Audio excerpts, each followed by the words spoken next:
अस्सलामुअलैकुम मेरे दोस्तों, सजनों और बेलियों। मैं हूँ इजहार अहमद और वेलकम करता हूँ आपको किचन गार्डनिंग चैनल पर।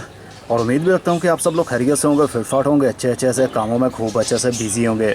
मैंने ये वाले अंगूर खाए और मुझे बहुत ही मीठे लगे, तो मेरे अंदर ख्वाहिश पैदा हुई क्यों ना मैं इसकी सीडलिंग करूँ और ख़ुद का अपना प्लांट बना लूँ, मतलब एक बेल बना लूँ।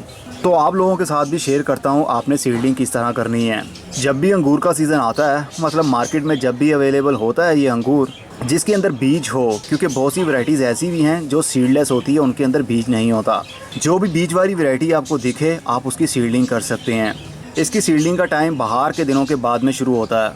अगर चाहें तो सर्दी के दिनों में भी कर सकते हैं, अगर चाहें तो गर्मी के दिनों में भी कर सकते हैं। लेकिन जो फ्रेश फ्रूट के अंदर से बीज निकलता है वो जल्दी जर्मिनेट होता है। अगर इसको हम ज़्यादा ड्राई कर लेंगे बीज को तो उसकी जर्मिनेशन बहुत ही कम होती है।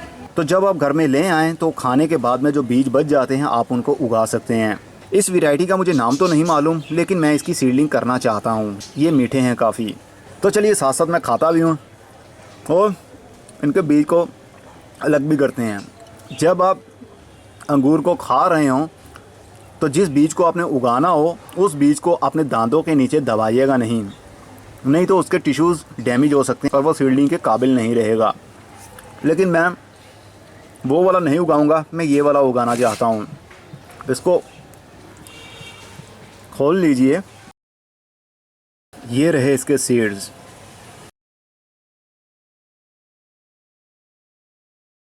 एक और ले लेंगे जो बहुत ही पीला हो रहा हो। अब हम इनके सीड्स को अच्छे तरीके से पानी से वॉश कर लेंगे ताकि जितना भी पल्प है इसके साथ मीठा पल्प है वो रिमूव हो जाए। हाथों की मदद से इसको अच्छे तरीके से साफ़ कर लीजिए, मतलब पानी के साथ धो लीजिए। उसके बाद में हम इसको उगाएंगे। इसके लिए जो सोइंग मीडिया यूज़ कर रहा हूँ उसमें है 80% लीफ कंपोस्ट और 20% मिट्टी। अगर आपके पास ये सोइल ना हो तो आप 3 हिस्से मिट्टी और 1 हिस्सा गाय का गोबर या फिर पत्तों की खाद भी यूज़ कर सकते हैं। हमारा मकसद ये होना चाहिए कि जितनी सॉफ्ट मिट्टी मिलेगी, जितनी सॉफ्ट सोइल मिलेगी बीज को, उसकी जर्मिनेशन उतनी ही जल्दी और हेल्दी शुरू होगी। लेकिन इसको ओनली काऊ डंग मतलब गाय के गोबर के अंदर इसको ग्रो नहीं करना, नहीं तो बीज अंदर ही जल जाएगा और वो अपनी जर्मिनेशन शुरू नहीं कर पाएगा, क्योंकि गाय का गोबर काफ़ी हॉट होता है, गर्म होता है।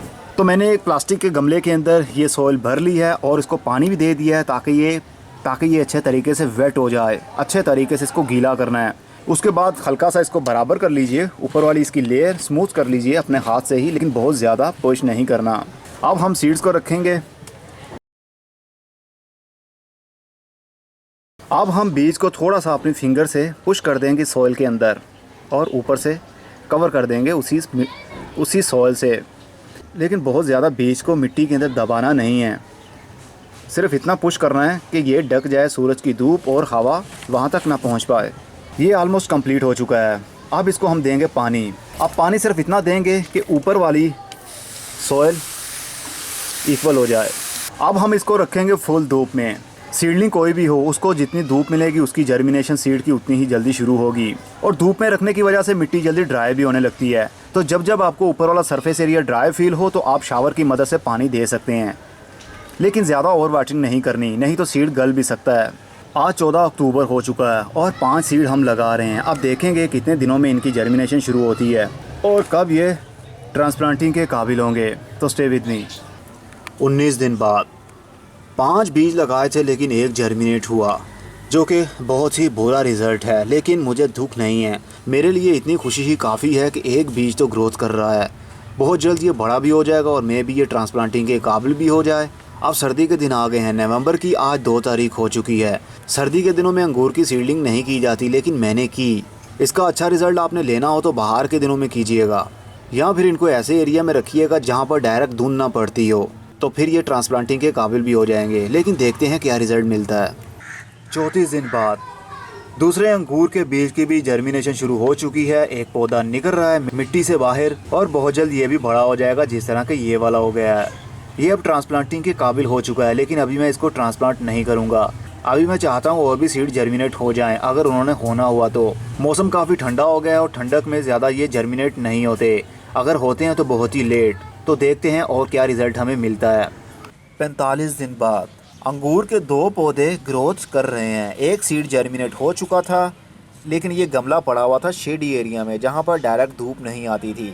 अब सर्दी के दिन शुरू हो गए हैं, जिसकी वजह से इनके पत्ते मुरझाना शुरू हो रहे हैं। तो मैंने अभी इसको उठाया और रख दिया ओपन एरिया में, जहाँ पर धूप भी कुछ देर में आ जाएगी। और एक सीड जर्मिनेट हो रहा है, लेकिन इसके अंदर से अभी पत्ता बाहर नहीं निकला है। बहुत जल्द इस बीज का छिलका भी रिमूव हो जाएगा और पत्ता बाहर निकल आएगा। अभी कोई भी और सीड जर्मिनेट नहीं हुआ है, लेकिन कोई बात नहीं, हमसे 2 सीड जर्मिनेट हो पाए इतने ही काफ़ी हैं, क्योंकि अब सीज़न नहीं है सीडलिंग का। इसकी सीडलिंग को थोड़ी सी हीट की ज़रूरत भी होती है, लेकिन आजकल तो हीट है ही नहीं, बल्कि सर्दी के दिन हैं। तो अब देखते हैं कब तक ये पत्ता बाहर निकलेगा और कब हम इन दोनों को ही ट्रांसप्लांट करेंगे। 46 दिन बाद अब मैं सोच रहा हूँ इनको ट्रांसप्लांट कर ही दूँ, क्योंकि इस पौधे की ग्रोथ तो रुक रही है सर्दी होने की वजह से। सर्दी के दिनों में अंगूर के बेल के पत्ते सारे झड़ जाते हैं, या फिर वो स्ट्रेस में आ जाते हैं, मतलब वो परेशान हो जाते हैं सर्दी की वजह से। तो ये भी कुछ इसी तरह हो रहा है। अब मैं चाहता हूँ इसको शिफ्ट कर लूँ और देखूँ इसकी ग्रोथ हो पाएगी या फिर नहीं। और अभी ये जो सीड से अपने आप को बाहर निकालने की कोशिश कर रहा है, इसकी हम मदद करेंगे और इसको भी ट्रांसप्लांट करेंगे हम। ट्रांसप्लांटिंग के लिए मैं 4 इंच का गमला यूज़ कर रहा हूँ। आई थिंक ये 3 इंच का गमला होगा, छोटा सा। इसके अंदर 80% मिट्टी और 20% गाय का गोबर मिक्स किया हुआ है। पौधों को निकालने के लिए मिट्टी को हल्का सा सॉफ्ट कर लीजिए। हमने इतने सारे सीड्स लगाए थे, 5 सीड लगाए थे, 5 में से 2 की ग्रोथ हुई। लेकिन कोई बात नहीं, ये हमारे मुफ्त के पौधे हैं, इनके ऊपर हमारी कोई भी इन्वेस्टमेंट नहीं हुई। और मुफ्त का रिज़ल्ट 1% भी मिल जाए तो बहुत ही अच्छा समझा जाता है। अंगूर के पौधे की रूट्स बहुत ही जल्दी डेवलप होती हैं और जल्दी ही बाउंड भी हो जाती हैं अगर उनको ज़्यादा जगह ना मिल पाए तो। ये देखिए अभी छोटा सा पौधा है और इसकी रूट्स देखिए कितनी बड़ी हो रही हैं। ये देखिए। तो चलिए इसको ट्रांसप्लांट करते हैं।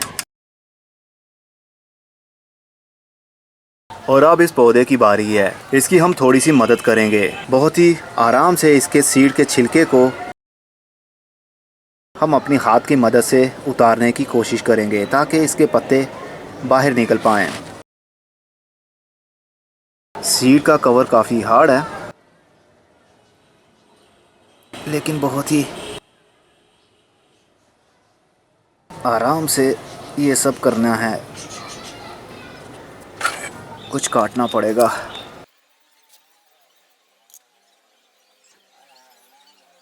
आई थिंक हमें छेड़छाड़ नहीं करनी चाहिए ज़्यादा। मैंने थोड़ा सा इसको नरम तो कर दिया है, लेकिन अगर मैं बाहर निकालता हूँ तो अगर इसका पत्ता यहाँ पर टूट जाता है तो समझ लीजिए ये पौधा मर जाएगा, क्योंकि पत्ते के बीच में ही नोड एरिया होता है और नोड एरिया भी साथ में ही टूट जाएगा, तो हमारी सारी मेहनत ज़ाया जाएगी। इसलिए इसको इसी तरह हम लगा देते हैं। ये देखिए एक मक्खी भी मरी हुई थी, वाह। अब हम देंगे इनको पानी। पानी पौधे को टच नहीं होना चाहिए, मतलब उनके पत्तों को, क्योंकि पत्तों के ऊपर पानी पड़ने की वजह से वो एक साइड पर झुक सकते हैं, पानी का भार होता है। अब हम इसको रखेंगे कुछ दिनों के लिए शेडी एरिया में, जब तक कि इनकी ग्रोथ शुरू ना हो जाए। जब इनकी ग्रोथ शुरू होने लगी, हमें लगा कि ये पत्ते निकाल रहा है, तो हम इसको रखेंगे फुल धूप में, सर्दी की फुल धूप में। 52 दिन बाद एक अंगूर के पौधे की ग्रोथ थम चुकी है। आई थिंक ये सर्वाइव नहीं कर पाएगा। ये वही पौधा है जो अच्छे से ग्रोथ कर रहा था, लेकिन इसको ट्रांसप्लांटिंग के बाद में काफ़ी प्रॉब्लम हुई और जो सीड से बाहर निकल रहा था उसका पत्ता अब नया बाहर निकल आया और सीड का कवर भी हट रहा है। इसकी आई थिंक ग्रोथ हो पाएगी और आई थिंक ये वाला सर्वाइव नहीं कर पाएगा, लेकिन कोई बात नहीं, हमसे एक पौधा भी जर्मिनेट हो गया, मतलब अच्छे से ग्रोथ शुरू हो गई, तो हमारे लिए ये भी काफ़ी रहेगा, क्योंकि हमने मुफ्त के बीज लगाए थे और मुफ्त के बीज का 1% रिज़ल्ट भी आपको मिल जाता है तो गनीमत समझिए, बहुत ही अच्छा रिज़ल्ट माना जाता है। और हमें बहुत कुछ सीखने को भी मिलता है कि हमने क्या चीज़ की गलती की थी और नेक्स्ट टाइम हमने किस चीज़ की गलती नहीं करनी। इसकी सीडलिंग मैंने 10वें महीने में कर दी थी और 5 सीड लगाए थे। 5 में से हमारे 2 कामयाबी से ग्रो हो पाए, लेकिन एक सर्वाइव नहीं कर पाया और एक अभी सर्वाइव कर रहा है। अब देखते हैं कि ये भी सर्वाइव कर पाएगा या फिर नहीं। इसको अपने ज़्यादा पानी नहीं देना, पानी तभी देना जब ऊपर वाली मिट्टी आपको हल्की सी ड्राई लगे, और अभी से इसको फुल धूप में ही रखना है। 66 दिन बाद अंगूर का एक पौधा हमारे पास सर्वाइव कर रहा था, लेकिन अब वो भी मुरझाना शुरू हो गया है, क्योंकि सर्दी काफ़ी बढ़ चुकी है और इसकी ग्रोथ थम चुकी है। लेकिन फिर भी चांस है कि इसकी ग्रोथ हो पाएगी अगर इसको मैं फुल धूप में रखता हूँ।